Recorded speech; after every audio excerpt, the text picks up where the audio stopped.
সুপ্রিয় দর্শক, আসসালামু আলাইকুম। আশা করি আপনারা প্রত্যেকে ভালো আছেন। আজকের এই বিশেষ পর্বে আপনাদের সামনে হাজির হয়েছি। এগুলি হচ্ছে আপনার কার্প জাতীয় মাছের রেণু। তো কার্প জাতীয় মাছ অনেকটাই হয়ে থাকে বা অনেকগুলো কার্প জাতীয় মাছ হয়ে থাকে বিভিন্ন নাম ভেদে। তবে আজকের এই পুরো ভিডিও জুড়ে থাকছে কার্প মাছের রেণু এবং আমরা কীভাবে ডেলিভারি প্রক্রিয়াটা করে থাকি এবং আপনারা কীভাবে পুকুর প্রস্তুত করবেন এবং মাছের পোনা ছাড়ার পূর্বে একটি আদর্শ পুকুর কীভাবে আপনার তৈরি করবেন, তো সে সম্পর্কে আলোচনা করব। তো আশা করি শুরু থেকে শেষ পর্যন্ত ভিডিওটি দেখবেন। তো আমরা প্রত্যেকেই জানি, আমরা যে কোনো মাছ চাষ করার ক্ষেত্রে আমাদেরকে প্রথম ধাপ হচ্ছে একটি পুকুর নির্বাচন করা এবং যে পুকুরে মূলত দীর্ঘ 6 মাস 7 মাস বা 1 বছরের মতো আপনার এককালীন চাষ হয়ে থাকে বা ঘন ঘন চাষ করার ক্ষেত্রেও একটি পুকুর ভূপ্রস্তুতি ভালোভাবে করাটা আমাদের খুবই প্রয়োজন। তো আমাদের প্রথম ধাপ হচ্ছে পুকুর প্রস্তুতি এবং রেণু চাষের ক্ষেত্রে সেটা আরও সেন্সিটিভ একটা বিষয়। চাষিদের বিনিয়োগকৃত অর্থ যাতে ঝুঁকির মধ্যে না পড়ে, তো সেই বিষয়টা আপনি যদি আপনার এড়িয়ে যেতে চান, তো সেক্ষেত্রে আপনাদেরকে অবশ্যই পুকুর প্রস্তুত করতে হবে। দর্শক, তো প্রথমে আমাদেরকে পুরাতন পুকুর সম্পূর্ণভাবে আপনার শুকিয়ে আপনার 6 থেকে 7 দিন আপনার রোদের আলোতে রেখে আপনার যে একটা কাদামাটির যে একটা স্তর আছে বা আপনার কাদামাটি, তো সেই স্তরটা আপনি ভালোভাবে শক্ত করে আপনি ওই মাটিগুলো আপনার কাছারে বা বাদে রেখে দিবেন বা অন্যত্র স্থানান্তর করবেন।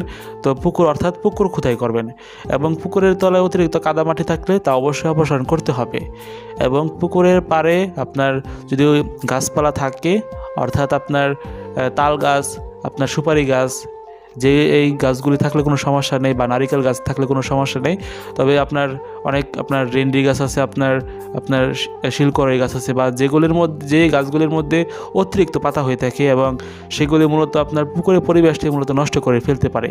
যেগুলি পানিতে আপনার পাতাগুলি পরে আপনার পুকুরের মধ্যে আপনার অতিরিক্ত গ্যাসের সৃষ্টি করবে। তো সেক্ষেত্রে আপনার অবশ্যই রেণু চাষে অনেকটাই বেগ পেতে হবে। দর্শক ভাইরা, তো আপনারা ভিডিওতে বা স্ক্রিনে আপনার পুকুর প্রস্তুতিটা সবার আগে বিষয়টা দেখবেন এবং পুকুর প্রস্তুত করার ক্ষেত্রে আপনি কি পরিমাণ চুন প্রয়োগ এবং কত পরিমাণ আপনি পটাশ বা আপনি কি করবেন, তো সে সম্পর্কে বিস্তারিত আলোচনা করব। তো আপনি পুকুরে অনাকাঙ্ক্ষিত রাক্ষসিত এবং পুকুর শুকানোর পর এবং পুকুর আপনার মেরামত করার সময় আপনি 2 থেকে 3 দিন পর প্রতি শতাংশ 1 কেজি হারে চুন এবং আপনার এগুলি প্রয়োগ করতে পারেন, যাতে করে আপনার পুকুরের পরিবেশটা ভালো থাকে। এবং প্রতি শতকে আপনার 5 কেজি হারে গোবর প্রয়োগ করতে পারেন এবং প্রতি শতকে 100 গ্রাম ইউরিয়া এবং 50 গ্রাম টিএসপি এবং 25 গ্রাম এমওপি সার প্রয়োগ করতে হবে। তাহলে অনেক সময় যখন আপনি পুকুরে পানি নামাবেন, পানির রং হবে আপনার বাদামি বা সবুজ, তখন আপনি বুঝবেন পুকুরের মধ্যে আপনার রেণু চাষ করার উপযুক্ত একটা পরিবেশ সৃষ্টি হয়েছে, তখন আপনি রেণু পোনা চাষ করতে পারেন। দর্শক ভাইয়েরা, তো ভিডিওতে বা স্ক্রিনে একটি আপনারা যে মাছের পোনাগুলি বা রেণুগুলি দেখতে পাচ্ছেন, এগুলি হচ্ছে আপনার কার্প মাছের রেণু, যেগুলি 2025 সালে এখন আমাদের কাছে ব্যাপক পরিমাণে অ্যাভেলেবেল আছে। আপনি যদি চান সরাসরি স্ক্রিনে দেওয়া নম্বরে যোগাযোগ করে আমাদের কাছ থেকে সরাসরি এসে সংগ্রহ করতে পারেন।